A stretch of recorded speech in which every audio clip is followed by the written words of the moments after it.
أرست زينام أب منقو مخر حسابات تزابون دقق من كيهلو نايم الدعام سراح ناتزازم يقبل كوميشن هقراوزة تقليتو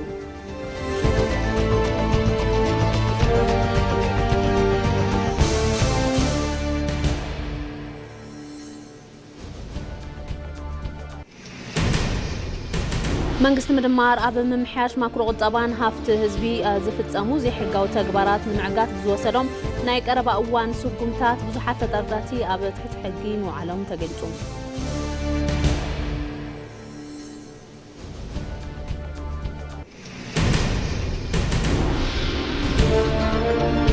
ካብ ወጻኢ ንጉስ ዮርዳኖስ ኣብደላ ንዕላው ዑደት ስራሕ ናብ ቻይና ክኸዱ ምዃኖም ተሓቢሩ።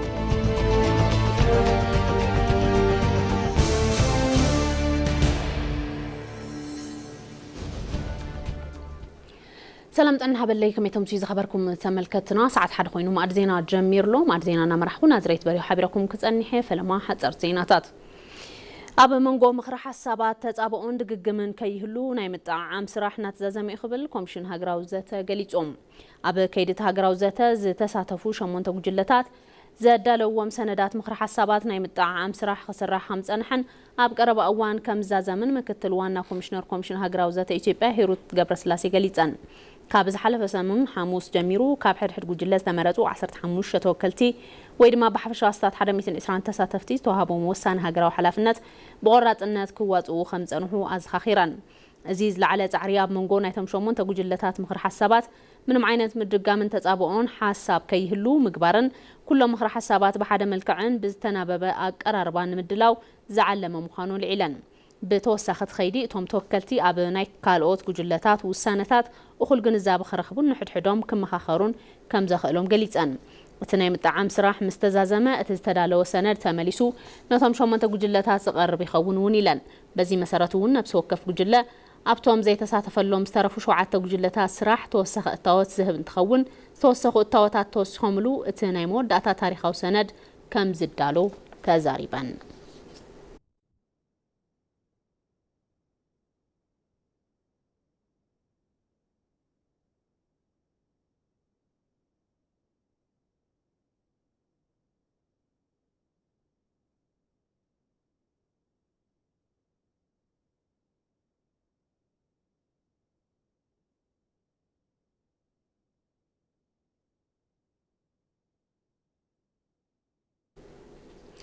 مناسي تግራይ ካብ ናይ ኩናት ዓውድን ስደትን ነፃ ክወፁን መጋበርያ ኩናት ካብ ምዃን ከብቅዕልዎ ኽብል ትግራይ ዲሞክራሲያዊ ፓርቲ ትዴፓ ኣብ እዋናዊ ኩነታት ኣመልኪቱ ኣብ ዘውፅኦ መግለፂ ሓቢሮም ኣብ ክልል ትግራይ ክሳብ ሕዚ ብሰንኪት ናይ ኩናት ዜማን ጎይላን ዝግበር ዘሎ ዝሕጋው ጉጅለ ህወሓት ኣብ ልዕሊ መናእሰያት ይበፅሕ ብዘሎ ናይ ህይወትን ናይ ጽባሕ ተስፋ ምትእጓልን ከም ዘሕዘኖ ትዴፓ ኣብ መግለፂኡ መላኺቶም መናእሰያት ትግራይ ካብ ናይ ኩናት ዓውዲ ነፃ ክወፁን مناسيات ناي كوينات مقابري مخوان كبقعن يقبا زبله اتودب منسي ولدو بناي وعلو سبقسو ببسلاتن بطببن رؤسو خام ناي كوينات طفات عودي ناس ازوت قالو انفات كفترن كسعبن على ويلوم نعلب مناسي عودو كوينات يكونس ناي تمرت قبتا ناي مرمر ماخلن ناي لمعات ميدان كخون كم زقباون قليتهم كاب ناي كوينات سقات المدحان إلوم نابوانا كتما أديس أبا ناب كالوت كلات هاجرنا زوح الزلو مناسي حزي أبا لعل محبرة وقطبون سنلبوناون من قلتع كم زركب أما لخيتهم سلازخونا دما حبر السبت كالات فيدرالن كللاتن سب هافتي أكالات منغستي إثيوبيا همون سيفيك محبرات أبا قون نزوم أبس أقام زلو مناسيات نكخونو التحساسي بيو أبا مقلت يوم مناسي بفلتتهم بميوامن بقلبتهم من ساريحام رأسهم نخمرحو جيزاون زلاغن نايسرح الدلات بمفتار حونتهم نخاريوز أو عتاريبهم إثيوبيا أب استفلالي وانا زقاطموا فتناتات بطببن مستوعالن حليفات أزبلت ديبا لمون بمسرح هاقراوزتن بني حبر تعرنان ناي تاريخ أسلتاتنا حوينا سلام فتحن معرنتن نخلهم زيقاتات نخرقاقات حدوش تسفى برهاني متخمزلو تديبا أبزسنيوم مقلتي أسمير اللهم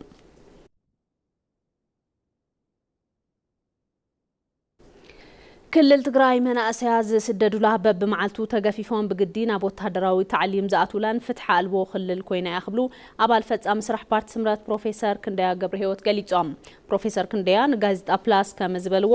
ውጅለ ሕወሓት ኣብ ቀረባ እዋን መሰል ህዝቢ ትግራይ ዝጥሕስ ዓፋንን የሕገ መንግስታውን ሕጊ ኣውፅዮም በዚ ምክንያት እውን መናእሰያት ዝስደዱሉ በብመዓልቲ ዝዕፈኑሉን ኣብ ወተሃደራዊ تعليم ዝኣትውሉ ስጋኣት ዝመልኦን ፍትሕ ኣልቦ ኩነታት ከም ዝፈጠረ ሓቢሮም በዚ ሕጋው ግጅለ ሕወሓት ምክንያት ህዝቢ ትግራይ ኣብ ማሕበራዊ ፖለቲካውን ቁጠባውን ቅልውላ ይርከብ ዝበሉ ፕሮፌሰር ክንደያ መናእሰይ በዝተፈላለየ መንገዲ ናብ ኣዲስ ኣበባ ናብ ካልኦት ክልላትን ናብ ጎረባብት ሃገራትን ብስደት ብምውፅኦም ከተማታት ትኽልል መናእሰያት ኣልቦ እናኾና መምፅአን ኣረድዮም እቲ ጉጅለ ንትግራይን ህዝባን ከም መከላኸሊ ገይሩ ይጥቀመሉ ምህላው ብምሕባር መሰረታዊ ሰብኣዊ መሰላት ብምጥሓሶም ምክንያት ህዝቢ ብከቢድ ደረጃ እናተሳቀየ ከም ዝርከብ ገሊጾም ኣብ ክልል ትግራይ ምቹውን ክሰርሕ ዘኽእልን ኩነታት ብዘይምህላው ምክንያት እኹል ሕፅረት መሰረታዊ ሸቐጣት ዕዳጋ ነዳድን ካልኦት ቀረባትን ከም ዘጋጠመ ዝገለጹቶም ፕሮፌሰር ይኹን እምበር በፌደራል መንግስቲ ዝወሃቡ መሰረታዊ ዝኾኑ ግልጋሎታት ስልኪ መጓዓዝያን ካልኦት ግልጋሎታትን ቀጻልነት ከም ዘለዎም ተዛሪቦም ብኻልእ ወገን ድማ ዘይሕጋዊ ምውፃእ መዓድን ዘይሕጋዊ ዝውውር ሰባትን ኣጽዋርን በብኸተማኦም ከም ዝፍጸም ብምብራህ እቲ ክልል ኣብ ዝሕዚ እዋን ኣብ ከቢድ ሓፈሻዊ ቅልውላው ከም ዘሎ ኣመላኺቶም ጉጅለ ሕወሓት ንጊዜያዊ ምምሕዳር ብምፍራስ ብሓይሊ ስልጣን ከም ዝተቆጻጸረን ነቲ ክልል ጨምዲዱ ብምሓዝ ኣብ ካልኦት ከባቢታት ሃገር መረፃ ክካየድ ከሎ ኣብ ትግራይ ከይካየድ ከም ዝገበረ እውን ኣብሪሆም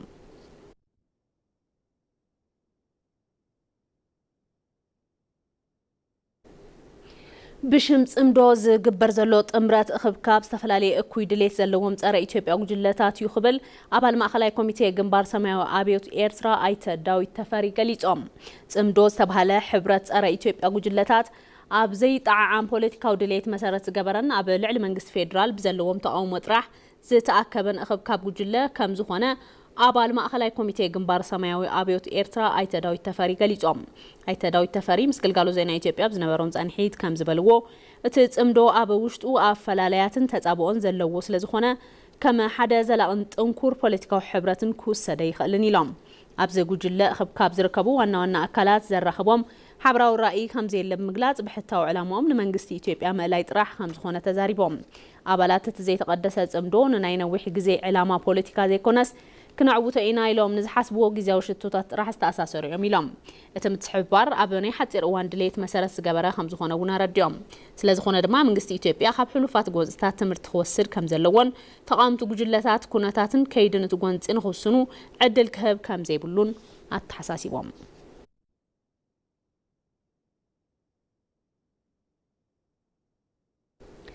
ሌተናል ጀነራል ጥጋቡ ይልማ ዋና አዛዚ ሓፈሻዊ መምርሒ ፖሊስ ክልል ኣምሓራ ኮይኖም ተሸይሞም ርእሰ ምሕዳር ብሄራዊ ክልላዊ መንግስቲ ኣምሓራ ኣይተ ኣረጋ ከበደ ንሌተናል ጀነራል ጥጋቡ ይልማ ዋና አዛዚ ሓፈሻዊ መምርሒ ፖሊስ ክልል ኣምሓራ ገይሮም ሸይሞምዎም ብኻልእ ወገን ድማ ዋና አዛዚ ሓፈሻዊ መምርሒ ፖሊስ ክልል ኣምሓራ ኮይኖም ከገልግሉ ዝጸንሑ ኮሚሽነር ጀነራል ዶክተር ዘላለም መንግስቴ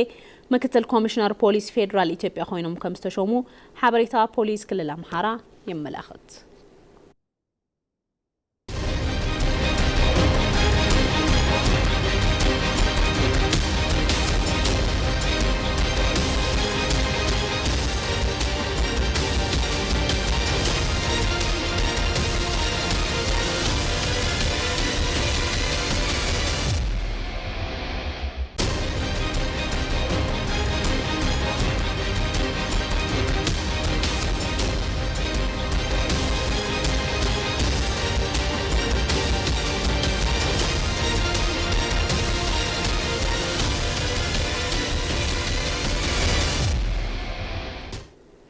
ማድዜናهم ኣብ ምክታል ትርከቡ ብዝርዝር ናብ ዝሓርናዮም ጉዳያት ክንሓልፍ ሃገራዊ ዘተ ጥንኩር ሃገራዊ መሰረትን ብሄራዊ ምርዳእን ንምፍጣር ዘኽእል ዕድል ሒዙ መጽዩ ዜጋታት ኣፈላላይ ሓሳብ ብሰልጠነ መንገዲ ናይ ምፍታሕ ልምዶም ንኽዓቢ እናኽኣለ ብምዃኑ በዓል ዋና ትኸይዲ ብምዃን ሃገራዊ ሓድነት ንኽሕሎ ኣብ ምግባር ክስራሕ ከም ዝግባእ ተገሊጹ ንጸብጻብ ብሩክታዊት ኣስራት ሙሉ ብርሃን ግርማይ خيدا هاجراو زته أم محبرسب كم ونا بستفلاليو كفالات بوليتيكان محبرون زنهور سمعيت مرحق بمزباب بالي مد ماز أم معباي يركب بفليون كاب استفلاليو خبابي تستوكلو كفالات محبرسب بحبر زته بمقبارهم أمنكم زنبره مترد أرقنيسو حنت نخت آخر آخيديو ይሄ ሀገራዊ ምክክር የበለጠ እንድንቀራረብ አንዱ የሌላውን ብሶቶች የሌላውን የቅሬታ ምንጮች እንዲረዳ እዛ ሀገራው ዘተ በዝበለጸ ንኽንቀራረብ ጌሩና እዩ እትሓደ ናይ ተሓደ ፍልሊ ቀርታ እንታይ ከም ዝኾነ ፈሊዩ ንኽርዳ ዘኻኣለ መድረኽ እዩ ምድምማጽ ምቅርራብ ምርዳእ ምጅማርና ጽቡቕ ጅማረ እዩ ቅድሚ ሕዚ ኣይኮነን ዶ ንምዝታይ ንምስማዕ ንፈርሖም ጉዳያት ግልጽ ወፂኦም ሓሳብ ተቓይርናሎም ኢና ሕዚ ንዘለና ኾነ ንቕድሚት ንዝመፁ ወለዶ ተስፋ ዝህብ ብሄራዊ ዘተ እዩ ዝብል እምነት ኣለኒ እቲ መድረክ ካብ ዝተፈላለዩ ፖለቲካን እምነትን ዝመፁ ዜጋታት ሓሳቦም ብናጽነት ዘቕረብሉ ካብ ምዃኑ ብዝሓለፈ ንሃገራዊ ሓድነት ቅድሚት ዝተዋበሉ ኮይኑ እዩ ሁሉም የሀገርን ጥቅም ከፊት አስቀድሞ እየሄደበት ያለው ሁኔታ ነው ያለውና ኩሉ ንረብሓ ሃገር አቀዲሙ ዝኸደሉ ኩነታት እዩ ዘሎ ቅርጺ ሃገርና እናተቀየረ መልክዑ እናተለወጠ ብዝበለጸ ናብ ሓድነት ዝኸደሉ መንገዲ ይመጽ ዘሎ ዝብል ተስፋ ኣለኒ ከም ዜጋን ተሳታፋይን ዘምጻናሎም ሓሳባት ንሃገር ከም ዝጠቕሙ ተመርሚሮም ካብ ፓርቲ ብሄር ሃይማኖት ናጻ ኮይኖም ንሃገር ረብሓ ንኽቡ ንደሊና በዚሁን ቀደም ከበልና በዘይ መርዳን ጎንጽ ዛምርሖ ዝነበሩ ሃገራዊ ዛዕባታት ኣብዚ ሕዚ እዋን በሰላማውን በመንፈስ ዘተ ኣብ ዙርያ ጠረጴዛ ተላዒሎም ናብ ስምምዕ መብጽሑም ባህሊ ዘተ ክንደይ ዝኣክል አቅም ከም ዘለዎ ዝሕብር እዩ ጅምር አካባቢ ላይ ገና መነሻም ስለሆነ አንዳንድ ሐሳብ ላይ ያለ መቀበል ሂደቶች የመሸማቀቅ ነገሮች ይታዩ ነበር አበጀማምሩ መበገሲ ከምዃኑ መጠን ሐሳብ ናይ ዘይምቕባልን ናይ ምፍራሕን ነገር ይርአ ነይሩ ድሕሪ ኸይድ ግን ኣብ ልዕላውነት ሐሳብ ምንጋስ ኽኢል እዩ ጽቡቕ ኣካይዳ እዩ ዘሎ ኣብ ሓድነት ጠመተ ጌርና ዘተ ንገብር ስለ ዘለና ጽቡቕ ውፅኢት ክመጽእ እዩ ዝብል እምነት ኣለኒ እቲ ሃገራዊ ዘተ ነታ ንደለይ ሃገር ብሓባር ንሃንጸሉ መንገዲ ጥራይ እንተኾነ ሕድሕና ንደማመጸሉን ኣፈላላይና ንፈትሓሉ ባህሉ ኮይኑ እዩ ዜጋታት ነቲ ኸይዲ በዓል ዋና ኮይኖም ብምሓዝ ንተረከብቲ ሃገር ጥንኩርን ማሕበራዊ መሰረት ዘለዋ ሃገር ንምንባር ዝለዓል እጃም ይህልዎ እዩ መንግስቲ ምድማር ኣብ ምምሕያሽ ማክሮ ቁጠባን ኣብ ሃፍቲ ህዝቢ ዝፍጸሙ ዘይሕጋዊ ተግባራት ንምዕጋት ብዝወሰዶም ናይ ቀረባ እዋን ስጉምታት ብዙሓት ተጠርጠርቲ ኣብ ትሕቲ ሕጊ ውዒሎም እዮም እዚ ስጉምቲ ትካላዊ ስጉምቲ ንምስላጥን ብልሹ ኣሰራርሓ ንምጥፋእን ወሳኒ ምዃኑ ድማ ተሓቢሩ እዮም ንጸብጻብ ቤተልሔም ገረመው ደሃብ ያሲን ኣብ ኢትዮጵያ ብልሹ ኣሰራርሓታት ካብ ዓበይቲ ፕሮጀክትታት ልምዓት ጀሚሩ ኣብ ድኽመታት ኣሰራርሓ ኣብ ቀረበን ክፍፍልን ነዳድን ማዳበርያን ዝነበሩ ንጥፈታት ከምኡውን ዘይሕጋዊ ዝውውር ሰባት መግለጺ ግዕዚና ኣሰራርሓ ኮይኖም ጸኒሖም እዮም ኣብዚ ልማድ እዚ ምጽናሕ ከም ሃገር መንግስታውን ትካላውን ኣሰራርሓ ብውልቀ ሰባት ድሌትን ውልቃዊ ረብሓን ከም ዝተተሓዘ ኣብ መንጎ ውልቃዊ ስፍራን ሰብ መዚ መንግስትን ዘሎ ርክብ ድማ ጽግዕተኛ ክኸውን ገይርዎ እዩ እዚ ንጉሕለት ምዕሩይ ኩነታት ምፍጣር ንጅባ ውልቀ ሰባት እናሃፍተመ ሃገር ካብ ምጉዳእ ሓሊፉ ዝረኸቦ ረብሓ ከም ዘየለን ምርዳእ ገና ዓመታት ወዲ እዩ ትካላት ብብቑዕ ሰብ ሞያ መምላእን ካብ ስርቅን ግዕዝይናን ብምጽራይ መሰረታዊ ዕማም ምዃኑ ዝኣመነ መንግስቲ ምድማር ነዚ ቀንዲ ስጉምቲ ለውጢ ገይሩ ክሰርሕ ዕላማ ሒዙ እዩ ልዕሊ ኩሉ ግና ልዕልና ሕጊ ክደኸም ከሎ ኣብ መንጎ ህዝብን መንግስትን ዘሎ ማሕበራዊ ውዕል ብምፍራስ ትካላት እናዳኸመ ዝጸንሐ ናይ ዘበናት ማሕበራውን ቁጠባውን ሕማም ካብ ሃገር ንምርሓቅ ዝዓለመ ኣሰራርሓ ምዝርጋሕ እቲ ፈላማይ ስጉምቲ ለውጢ እዩ እዚ ድማ ስርቂ ንስርቂ ሰራቂ ንሰራቂ ብትኽክለኛ ሹም ብምጽዋዕ ይጅምር መሰረታዊ ፍልስፍና ምድማር ሃገራዊ ሃፍቲ ብብቕዓት ብጥንቃቐን ብፍትሓውነትን ብምምሕዳር ሓበራዊ ምዕባለ ምርግጋጽ እዩ ጉዞን ከሚያበላሹ ተግዳሮቶች አንዱ ጉዕዞ ምዕባለ ካብ ዘበላሹ ኣሰራርሓ ሓደ ስርዓት ምምሕዳር ምጉዳል እዩ ሃገር ንምዕባል ዝሕግዝን ባዕሉና ተመሓየሸ ዝኸይድን ስርዓት የድሊ እዚ ስርዓት ዝውን ዝተወደበን ባዕሉና ተመሓየሸ ዝጓዓዝን ክኸውን ኣለዎ በአንጻሩ በቢሮክራሲያዊ ሰንሰለት ዝተተሓዘን ስርቂ ዝተስፋሕፈሐሉን ስርዓት ዕቤት ሃገር ይዕንቅፍ ከምዚ ዓይነት ኣሳርን ዕንቅፋት ዝኾነን ስርዓት ንንኡሳን መሰረተ ልምዓት ካብ መፈለምትኡ ይዕንዎ ንልምዓት መሰረት ዝኾነ ናይ መጀመርታ ህንጸት ካብ መጀመርትኡ ይዕንቀፍ ሃገር ካብ ምህናጽ ንላዕሊ ውልቃዊ ረብሓን ብሕታዊ ዕቤትን ይቐድም ከምዚ ዓይነት ኣጥፋእን ኣሳርን ስርዓት ንሃገርና ሓዊሱ ናይ ብዙሓት ሃገራት ፈተና እዩ በዚ ድማ ንስርቂ ዘሎ ትዕግስቲ ዜሮ ምዃኑ ብንጹር ካብ ዘርእዩ ናይ ኣሰራርሓ ስርዓት ለውጢ ሓደ ትካላዊ ስርቂ ምጽራይ እዩ ዓውዲ ግልጋሎት ካብ ናይ ሰባት ኢድ ምንኽኻእ ነጻ ብምግባር ዲጂታላዊ ኣሰራርሓ ክትሓሓዝን ከምኡውን ስርዓት ቁጽጽርን ሕግን ብምጥንኻር ዘይትንከፉ ዝነበሩ ሰንሰለታት ብምብታኽ ሃፍቲ ኣብ ዝግብኦ ቦታ ንረብሓ ሃገር ጥራሕ ንኽውዕል ምግባር ሃገር ናይ ምድሓን ወፍሪ ልዕል ኢሉ ክቕጽል ተገይሩ እዩ በሀገራችን በመንግስትነት ኣብ ሃገርና ብመንግስታውነት ተወዲቦም ገንዘብ ህዝብን ሃገርን ናይ ምጉሓል ልምዲ ነይሩ መንግስት ምድማር ነዚ ተግባር ሙሉእ ንሙሉእ ደዋቢልዎ እዩ እዚ ኣብ ኢትዮጵያ ንዘበናት ሰፊሑ ዝጸንሐ ስርቅን ስርዓታዊ ምዝበራን ካብ ሰረቱ ንምልቃቕ ዝውሰድ ዘሎ ዕሙቕ ዝበለ መዋቕራውን ትካላውን ስጉምቲ ግዝያዊ ፖለቲካ ረብሓ ወይ ድማ ወፍሪ ስራሕ ኣይኮነን እንተኾነ ነዚ ባህርን ርድእትን መንግስቲ ምድማር ፈጺሙ ምስ ዘይስማዕማዕ ስርቂ ንምእላይ ሉዓላውነት ሕጊ ንምርግጋጽን ፍትሓዊ ምምሕዳር ሃፍትን ንምርግጋጽ ዝግበር ጽኑዕ ውሳነ ዝተመልኦ ግብራዊ ስጉምቲ እዩ መንግስታዊ የሚባለው ወይም ተቋማዊ የሚባለው ሙስና መንግስታዊ ወይ ውን ትካላዊ ዝበሃል ጉሕለት ኣብ ኢትዮጵያ ናይ ምፍጣር ዕድሉ ትሑት ኮይኑ እዩ እዚ ውን ብቆራጽነት መንግስቲ ዝመጽእ እዩ ሃገር ንምምዕባል ልምዓት ንምምጻእ ዲሞክራሲያዊ ስራሕ ንምስራሕ ሰላም ንምዕሳል ጉሕለት ምቅላስ ግድን እዩ እዚ ውን ብብርኪ መንግስቲ ከም መትከል ተታሒዙ እዩ እዚ ኣብ ስጉምቲ ዝተረኣየ ሓቂ ኣብ መዓልታዊ ህዝባዊ ህይወት ጸቕጥ ዝገብር መርበብ ብልሹ ኣሰራርሓ ዝውሰድ ዘሎ ዕሙቕ ዝበለ ስጉምቲ ናይ ሰብ ሃፍቲ ዝምንዝሩ ዝነበሩ ኣካላት ፍትሒ ከም ዘይቕበልዎ ፍሉጥ እዩ ኣብ ርእይቶ መንግስቲ ምድማር ስርቂ ምቅላዕ ሕጊ ምኽባር ጥራሕ ዘይኮነስ ነቲ እናተዳኸመ ዝመጸ እምነት ህዝብን መንግስትን ዳግማይ ምህናጽ እዩ ስርዓት ፍትሒ ብዲጂታል ቴክኖሎጂ ምዕራይን በሪ ስርቂ ምዕጻውን ስጉምትታት መንግስቲ ምድማር እዮም ልዕሊ ኩሉ ግና ናይ መወዳእታ ቃልሲ ካብ ሕልና ይጅምር ኣብ ርድኢት ምድማር ስርቂ ምእላይ ማለት ንልምዓት ንወለዶ ዝሰግር ጽኑዕ ሃገራዊ መሰረት ምንባር ማለት እዩ ምርጋጽ ዋንነት በርባሕሪ ኢትዮጵያ ካብ ቁጠባዊ ረብሑ ተወሳኺ ንምርጋጽ እዚ ዞባ ከብ ዝበል ዕድል ዝፈጥር እዮም በዓል ዋና በርባሕሪ ምዃን ኢትዮጵያ ኣብዚ ዞባ ዘለዋ ምኽባር ሰላምን ዞባዊ ውህደትን ዝዕብውን እዮም ንጸብጻብ ኣስማረ ብርሃኑ ጌታቸው ኣለሙ ታሪክ ምዕባለ ይኹን ውድቀት ኢትዮጵያ ብቀጥታ ምስ ቀይሕ ባሕሪ ዝተኣሳሰሩ እዮም ሃይማኖታውያን መዛግብቲ ይኹኑ ካልኦት ታሪኻውያን ድርሳናት ዘስፈርዎ ሓበሬታ እውን ንኢትዮጵያ ካብ ኣፍ ደገ ባሕሪ ፍልይ ኣቢልካ ምርኣይ ከም ዘይከኣል ዘረጋግጽ እዩ እዚ ድማ ኢትዮጵያ ብተፈጥሮ ብታሪክ ይኹን ብጂኦፖለቲካዊ ኣተሓሳስባ እንተተራእዩ ኣፍ ደገ ባሕሪ ክትስእን እትኽእለሉ ምክንያት ከም ዘየለ ዘመላኽት እዩ ገፊሕ ስፍሓት መሬት ብዙሕ ህዝብን ንባሕሪ ኣፍ ደጋ ብኣዝዩ ቀረባ ርሕቐት ትርከብን ኢትዮጵያ ኣፍ ደገ ባሕሪ ምሳኣና ብታሪኻዊ ኣጋጣሚ ዝተወሰነላ ዘይፍትሓውነት ምዃኑ ዘመላኽት እዩ ብዙዎቹ ሃገራት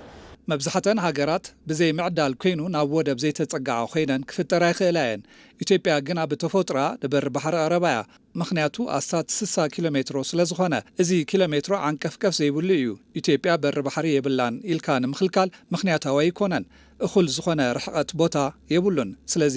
እዚ ምፍታሕ ንኽእል ኢና ዝብል ሓሳብ እዩ ዘልዕሎ ኣብዚ ሕዚ እዋን ዓለም ካብ ዘላቶ ጂኦፖለቲካዊ ኣካይዳ አንጻር ብልጽግናም ጸጥታዊ ድሕንነት ኩለ መዳያዊ ዕቤትን ብግቡእ ምርግጋጽ ዝከኣል ወናኒ ኣፍ ደገ ባሕሪ ምዃን እንተተኻኢሉ ጥራሕ እዩ ኢትዮጵያ ድማ ኣብቲ ዞባ ጸጥታ ብምኽባር ይኹን ብመሰረተ ልምዓት ነዚ ዞባ ብምትእስሳር ዘለዋ ታሪኻውን ህልውን እጃምን ምቕጻል ወናኒት ኣፍ ደገ ባሕሪ ምዃና ክረጋገጽ ይግባእ ወደ ባህሩ መሄድ ለምን አስፈለገ አሁን ባለንበት በደረስንበት የጂኦ ፖለቲካ እድገት ናብ በር ባሕሪ ምኻድ ንምንታይ ያድልዩ እንተልና ሕዚ ኣብ ዝበጽሐናሉ ጂኦ ፖለቲካዊ ምዕባለ ቁጠባን ድሕንነትን ዓለም ካብ ዝውስኑ ጉዳያት ሓደ ሰንሰለት ቀረብ ምቁጽጻር ምኻል እዩ ሰንሰለት ቀረብ ድሕንነት ክሕሎ ምግባር ምኻል እዩ ሰንሰለት ቀረብ እንትባል ናይ ባሕሪ ይኹን ናይ መሬት ይምልከት እዩ ስለዚ ሕዚ ኣብ ዘለናሉ ዓለም ኣብ ባሕሪ ይኹን ኣብ መሬት ኢሉውን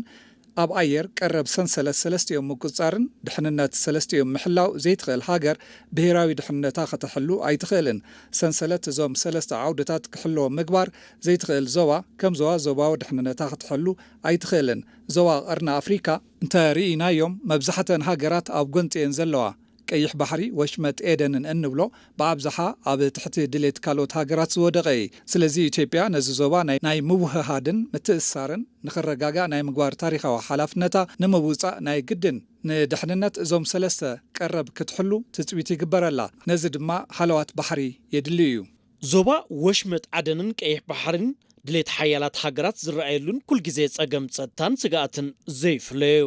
ኣብዚ ዞባ ኢትዮጵያ ወናኒት በር ባሕሪ ምዃና ንንግዳዊ ምንቅስቃሳታን ዲፕሎማስያዊ ርክባታን ካብ ምጽናዕ ንላዕሊ ንህዱእነት ትዞባ እውን ሰናይ ዕድል ሒዙ ዝመጽእ እዩ አሁን ያለንበት ቀጠና በጣም አስቸጋሪ ቀጠና ነው እዚ ዘለናሉ ዞባ ኣዝዩ ኣጸጋም ዞባ እዩ ዞባ ቀይሕ ባሕሪ ብዙሕ ጸገም ዘለዎን ምንቅስቃስ ንግዲ በበዋኑ ዝዕንቀፈሉ እዩ ብምዃኑ ድማ ኢትዮጵያ ናብዚ እንድሕር መጽያ ነቲ ከባቢ ኣብ ምርግጋ ንባዕላ ንኢትዮጵያ ይኹን ንዓለም ዝጠቅም እዩ ድሕሪኡ ኢትዮጵያ ምልማዕ ትደልያ ናብ በር ባሕሪ ምዕራብ ድማ ብዙሕ ቁጠባዊ ረብሓታት ሒዙ ይመጽእ እዩ ኣብ ጉዳያት ማሕበራዊ ወታደራውን ብሄራዊ ድሕነትን ልዑል ረብሓ ሒዙ ይመጽእ እዩ ኢትዮጵያውያን ሓደ ኮይኖም ብሓደ ሓሳብ ኣብ ታሪክ ዓድዋ ከም ዝስርሕዎን ኣብ ግድብ ሕዳሴ ከም ዝደገምዎን ሕጂ እውን ሕቶ ዝወለዶ ኣብ ዝኾነ ጉዳይ ኣፍ ደገ ባሕሪ ታሪኻዊ ሓድነቶምን ሕብረቶምን ብምጥቃም ታሪክ ክደግሙ ይግባእ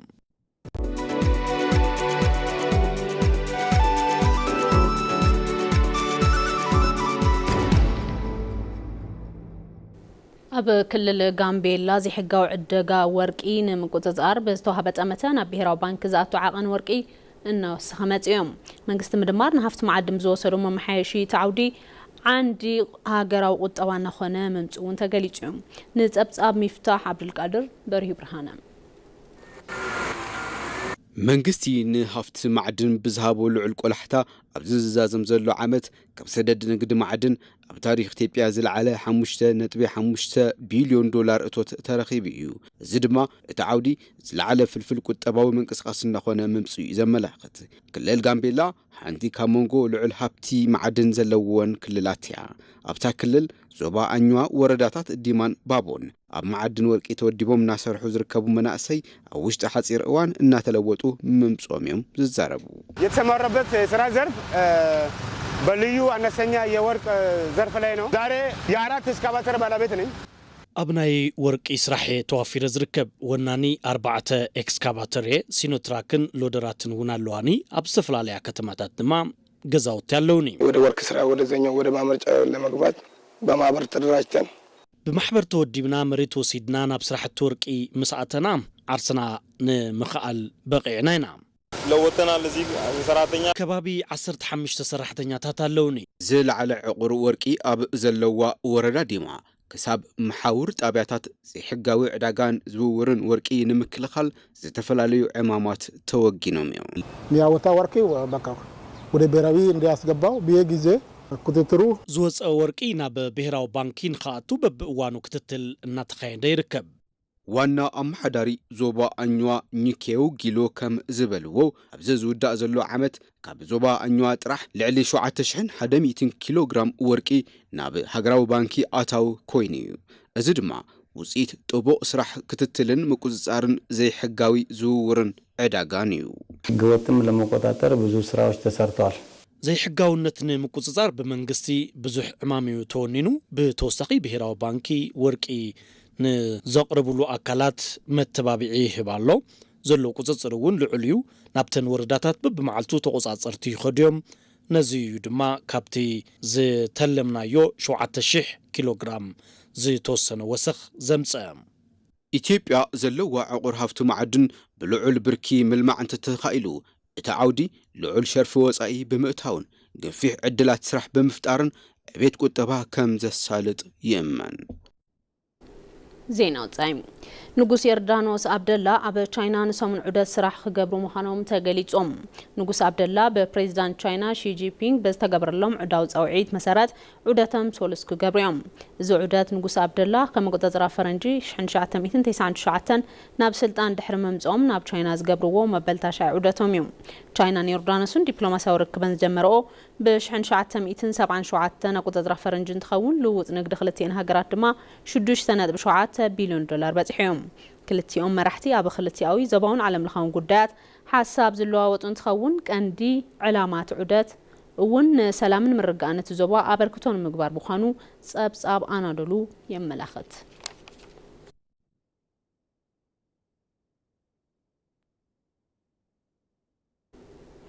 ማድ ዜና ቅድመ ምዝዛሙ ቀንድ ነጥብታት ዜና አብ መንጎ ምኽረ ሐሳባት ተጻብኦ እንድግግምን ከይህሉ ናይ ምጣዓም ስራሕና ተዛዘመ ይኽብል ኮሚሽን ሃገራዊ ዘተ ገሊጾም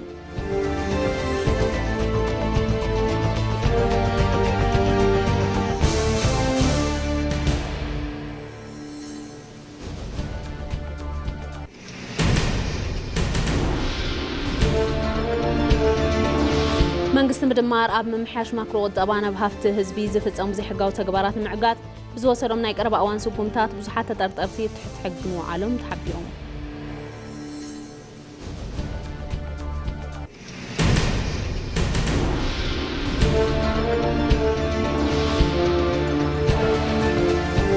ካብ ወፃኢ ንጉስ ዮርዳኖስ አብደላን ዑላው ዑደት ስራሕ ናብ ቻይና ክኸዱ ምዃኖም ተሓቢሮም